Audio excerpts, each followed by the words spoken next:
CSE student has lived in this world of computer all life before applying here. Derek says that I was interested in computers long before I started studying here, for sure. And that is also something that is quite well documented in the literature, this kind of alignment with passion for computers in relation to this field.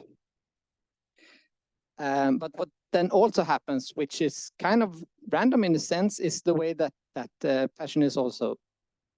Oh, now it went out again. Yeah, I guess it's Zoom that is focused rather than...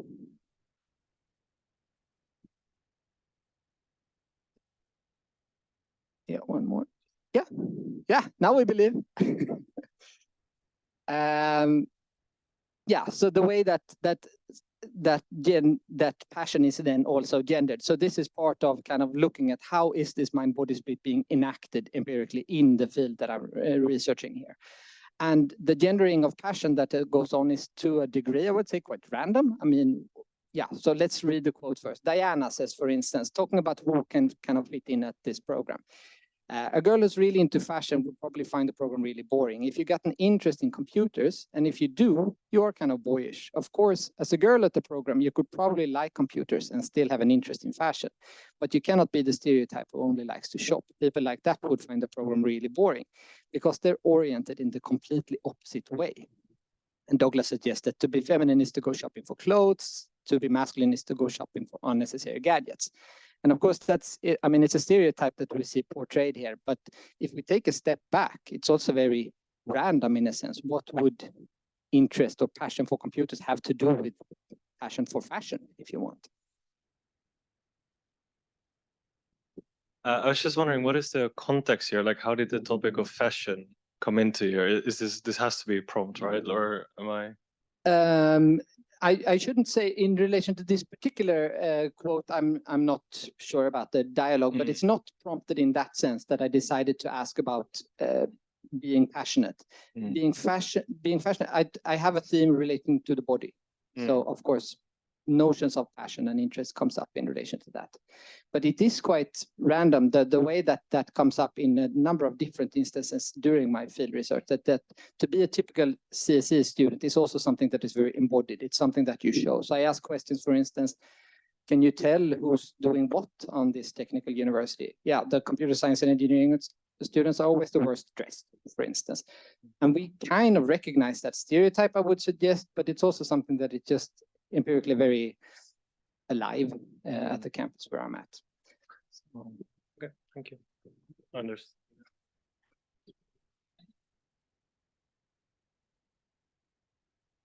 So when they say that a computer science engineering student is interested in computers, what do they mean with interested in computers? Because that can mean so much. Exactly. That is one. Can you explain what they mean? Yeah, we'll come to that because it means a lot and it means differently, and you can certainly be both interested and not interested at the same time. So that's one of the complexities here. But we'll come back to the question after I give that quote. Did you also ask them questions about what they were expecting to get from their education?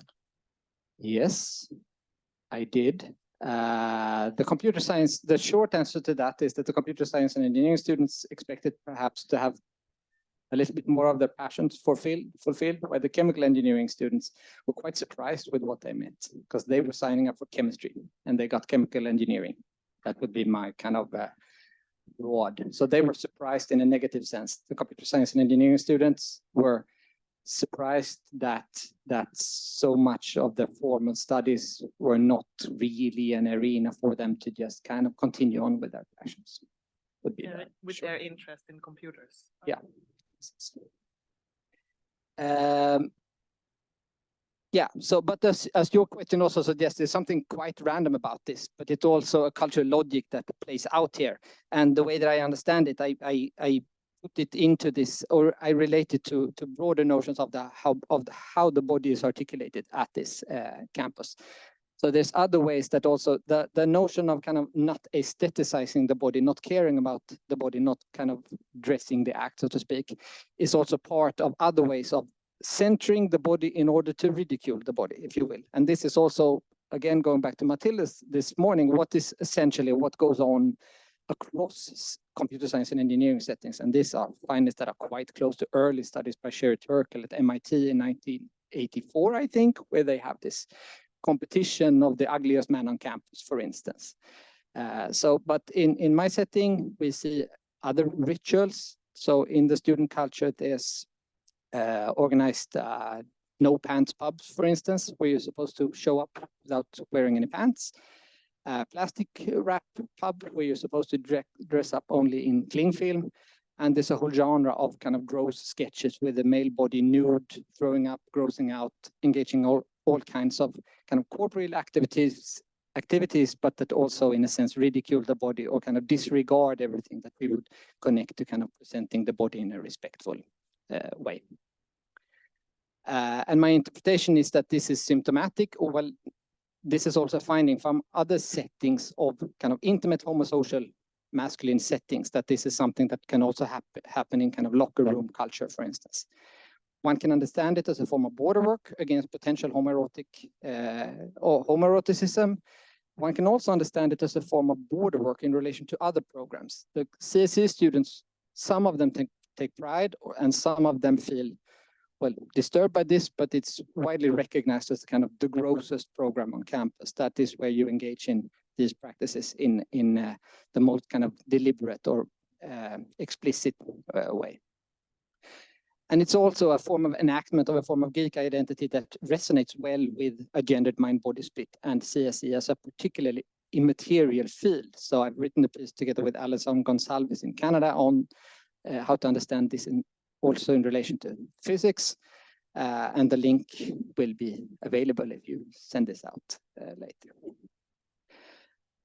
Yeah, so back to your question, then, the consequences. What does passion mean? What does it mean to be interested in computers? So talking to the female students, Disa, for instance, she says, if I ask her if she's interested in computers, she says that, well, no, I'm not really that interested. But a little bit later in the interview, we learned that she says that there's quite a lot that is interesting, really. I like the programming courses. I like the software side of things. I like coding. So obviously, in one sense, she's obviously interested in her field of study, but positioning herself as interested in technology or interested in computers is, for these reasons that I've already kind of described, problematic to her. Daniela, very similarly, when asked if she considers herself interested in computers, well, I am, but it feels as if someone has patented the words interested in computers. And that definition, I do not know if I conform to. That's what's making me feel hesitant to the term, because myself, I think it's really exciting with computers and their possibilities. But still, if someone would ask me, are you interested in computers? I would probably feel compelled to narrow down and clarify what one means by being interested in computers. And this is not only the female students. One of my male informants, Dexter, I do not want the perception to be that if you're a CSE student, you are also fat, have a beard, and have a ponytail and like to play computer games. I really wish that image, which is unfortunately still prevailing, I wish it could go away so that we can form a new image. So for this male student, he doesn't kind of submit to the same notions of masculinity as he thinks is the broad kind of hegemonic image at his program. And this is similar for Darren, who suggested, okay, this is a male-dominated program, but without men, because he can't kind of agree with the definitions of masculinity that are most dominant here. Yeah, and I think that for those of you that want to see how this translates also into maker culture, please look at the links that I've provided. And I'll just say very briefly that part of the Geek project that I'm now doing together with Maria Berge and Eva Silver in Umeå and with Heather Mendick in England looks at, okay, so how does this passion aspects play out in a setting that deliberately wants to kind of build on passion and interest and engagement without kind of the formal education package. And we investigate then how it plays out a little bit differently in that context. But what I would suggest that from both studies indicate that emotionality and passion in particular is important to attend to for understanding the gendering of technology, making, and computer science and engineering. It highlights not so much that gender differences in passion or interest levels, but the importance of attending to how and with what passion for technology is articulated. So it's not that we should kind of, okay, who is the most interested? That obviously drives gender. It's rather how is interest in computers articulated with other meanings. So that different subjects feel differently inclined to identify with this position. And of course, there's also the educational challenge. What does it mean for humanizing engineering if alienated teaching of reductionist technology is most gender inclusive? I mean, if passion works this way and contributes to masculinizing computer science and engineering, surely we can't aspire for taking the passion out of the equation. I mean, it's an educational value that people like to do what they're doing. So that's something to also think about later. Yeah, so thank you. And yeah, if someone wants to check the other project, these are some links that will also be available in the presentation. So clarifying questions before we let Anne on. But I think we should also listen to Anne, right? Yeah, thank you, and look forward to discuss more.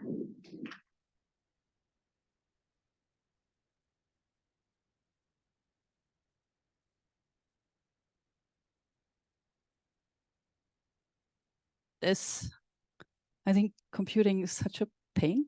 Sorry to say this, but to start on a personal note, and I can say I have studied computing in Germany at 2 universities, and I've researched computing education in Sweden, and I have seen this at all 3 places. I want to present a study that I've been working on for the past 5 years because I've been really struggling with this.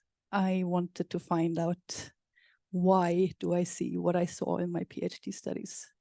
Why do students change as I see them changing? And I did interview studies. So I was curious to see what's happening in the classroom. And so I collected data some years ago. And I saw a lot of what Andreas described. And I thought there's a lot of gender research that have been describing what we've been seeing for decades.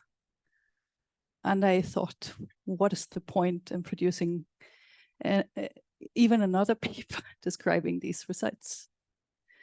So I tried to see something else also. So I actively looked for something else to shift beyond being critical and see changes that might be on the edge or might appear, to perhaps use research to see something else that might be there that we could then embrace and perhaps work with further. So I also would talk about gender, passion, and the political. I tell a little bit more about that, but it's about embracing change. And I can say that I've been looking at my data and I've been thinking, oh, I need to talk to Andreas and I wonder what he would think, and we should write this together. But time flies, you know, and I never really had the chance. And I was kind of, I think I about to write an email, but I never sent it. And it took a fantastic, caring PhD student to bring us together here. So thank you for that. Yes, here. So this work, I didn't then end up writing to Andreas, but I met Stefan Bengtsson, who is working here in Uppsala with education, and in fact, environment and sustainability education, who has worked and researched that what I was seeking, that is doing not only the critical, but looking for change that appears in the cracks of what's going on. So he helped me to see other things as well. He also works a little bit with gender. So this is almost ready to submit to a journal article finally. So maybe, where should I press?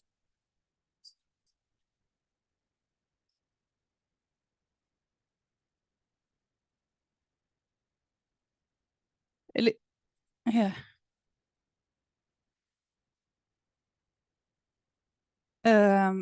a little bit to remind me of, if you don't know about this background work that I've been referring to, but my PhD studies, there I've wanted to follow diverse students, or I selected students that I really choose to be very different. People who came from other study programs, students who had worked, students who were the real nerd, to see how would they make sense of computing, because that was something I struggled with as a student.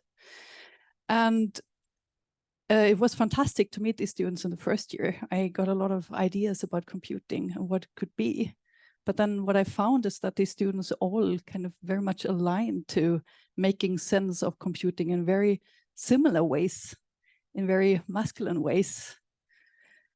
And like, for example, one of the students who came when he had almost finished a political science degree program and was worried that he might not get a job with what he was able to do or what he knew. So he entered computing. And when I talked to him at the end of the first year, he was like, computing and politics, that goes together like naturally. Why are you even asking me? The connection between computer science and politics comes naturally. So he was very interested in globalization and was curious to look at globalization through computing, which I was so curious to find out more about then in the following years as he would be learning about computing. But unfortunately, in year 2, he would say, well, politics, haven't been thinking about that so much anymore in the past year. So but then I thought, in the 3rd year, we'll have the human computer interaction course, so maybe that will come back. But it didn't, because then he had become a backend programmer. The really cool problems to solve, the really technical ones, those who are not visible. So he didn't talk about politics. So I kind of said, so, but you were interested in politics. Where did that go? Is it still there? And he says, no, I think one misses a lot when combining politics and computer science. Political science is about discussion without getting anywhere. And the only way to come to a point of right or wrong is to look at reality, complexity, connectedness, so this side. And then in computer science, it often feels like, I want to do a better solution. One tries, can I do this algorithm slightly faster? As this is a theoretical, a natural science discipline, one can always test the solution in a very small, secure environment. So it's really like positioning computing as doing something, testing, like proving math logics. He obviously said more algorithms, this reductionist view on the world. And so I was wondering what's happening in the classroom. And so during my postdoc, I then wanted to look at 2 courses, one very popular programming course, and which was followed by the HCEE course. So I was part of those. And we also then worked with the teachers and teacher assistants to think about what we could do. Yes. And this is about how the classroom looked. The popular programming course was packed. The introductory class, even the students didn't have, like, there wasn't enough space to sit. They were standing along the walls. And then the teacher, a really celebrated teacher he was like really known to be a fantastic teacher. He was standing there and everyone listening. And then the human computer interaction course, it was empty. There was kind of hardly anyone sitting there. And in that course, yeah.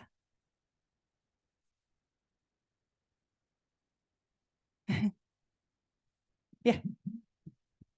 I mean, are you comparing mandatory courses to electives? No, or? they are both equally. Right. Sorry, I just wanted to clarify because I know HCEE is an elective. Yes.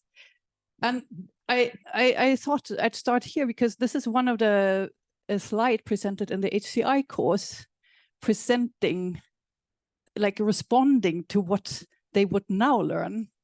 So before you were into machines, like focusing on the machines And there the views are that people are vague, but the machines are reliable and orderly and so forth, and logical, unemotional.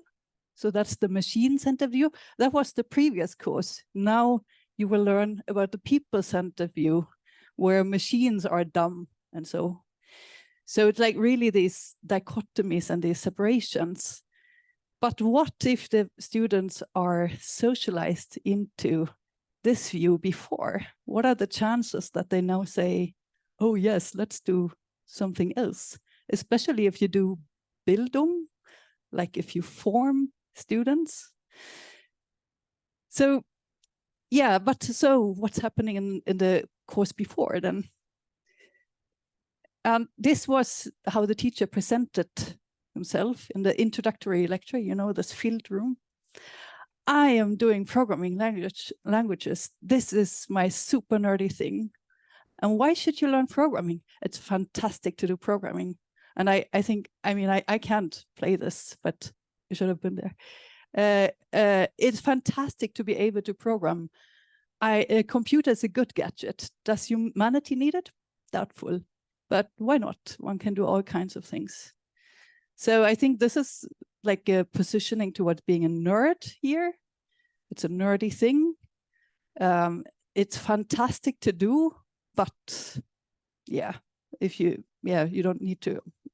Is it useful? Maybe, but it's nothing we really care about here.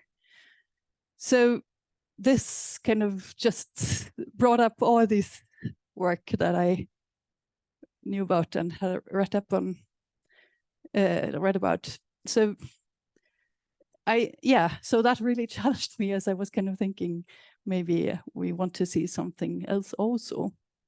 But I'll show you, because there are actually some things. Yeah, briefly. So we developed this framework to do that. Study identity as political and queer, where you first do the coding, then you look for identity discourses, and you find like this computer orientation and the people orientation, and you understand you can't have both. It's kind of it's a contradiction to have both. You either focus on the computer or you focus on the people, and you see that in the data. But then you do the kind of the next step, and you kind of trouble what you have seen and explore a subjectification. That is, where in the data do you see that people challenge what is there, break norms, work against the what is offered? And funnily, I saw it in the teacher, if I thought about it together with Stefan. So let me show you another quote from the teacher. So the teacher, he would sit live coding, really like caring about this computer, live coding, and it's fantastic, and look at this, and he would code, and the students would just be there and see and kind of watch him do this, and it's whoa. And then he's like, and he's coding, and he's like, oh, and programming is like storytelling. One can really be carried away. Sorry, like I'm back. And he was like really passionate, really fascinated about this computer relationship. And so I think it is really emotional, and it is also bodily. And he asks, oh, who sees the mistake in this code? Those who do have programmed before, and you see it easier because you can feel it in your body. So you really become one with this computer. So then human and computer kind of, you become one. It's kind of breaking against the separation between human and computer, machine, people view. So in that sense, we would call this political acts of identification that is breaking against these dichotomies. And he also says, he wrote this two-liner to kind of solve a problem, and he kind of woke up and realized that, oh, no one can read it, but I really did not want to make much of points here, but and we really need programs that are easily readable, and no one can read my code, but it's really my way of thinking.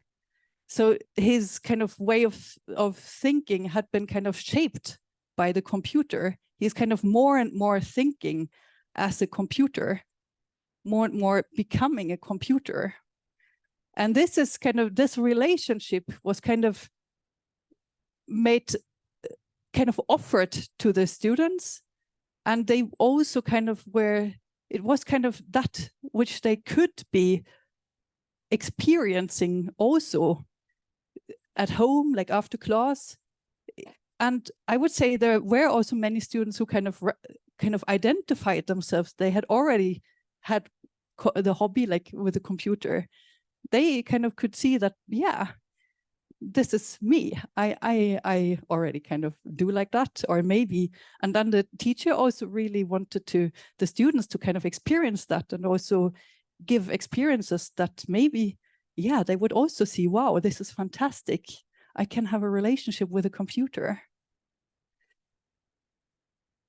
And also, like, beyond rationality. So at some point, the teacher he couldn't solve it, and like and so he continued into the break, and he would then say, yeah, and then after the break he would say, oh, the magic happened. I solved it. So it wasn't like it wasn't really only rationality, but also kind of feeling what's needed by the computer, caring about this computer, I think we could perhaps say. So I'm challenging myself, I'm challenging us, I'm wondering what can we do with this? So the teacher is being both passionate but also vulnerable in this performance.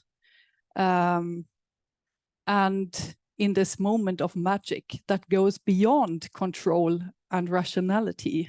So it's not, yeah, I come back. So what? So I think this is kind of challenging, or perhaps giving some new perspectives into existing research. And I would love to hear what you think and Andreas thinks. But like technology as an act of control and domination, which gains intelligibility through the heterosexual matrix, where man desire and dominate over others, like, for example, the computer. So maybe this could be something to work with, I'm wondering, going beyond critique, but seeing something else. And so this teacher offers an emotional and a sensual relational experience with a computer, which I wonder how much we offer in other courses. In the HCEE course, it was very much, you have to learn this. It's really important, but not really sensual, emotional, relational. So could we do more of it? And then we're thinking about Haraway's work, who thinks about this, or is writing about the cyborg and the kinship with both technology, but also this then could be part of, perhaps this relationship, part of a larger ecosystem. We've talked of relationality. Yes. So what can we do with this? And we have some questions. And you are very welcome to ask other questions.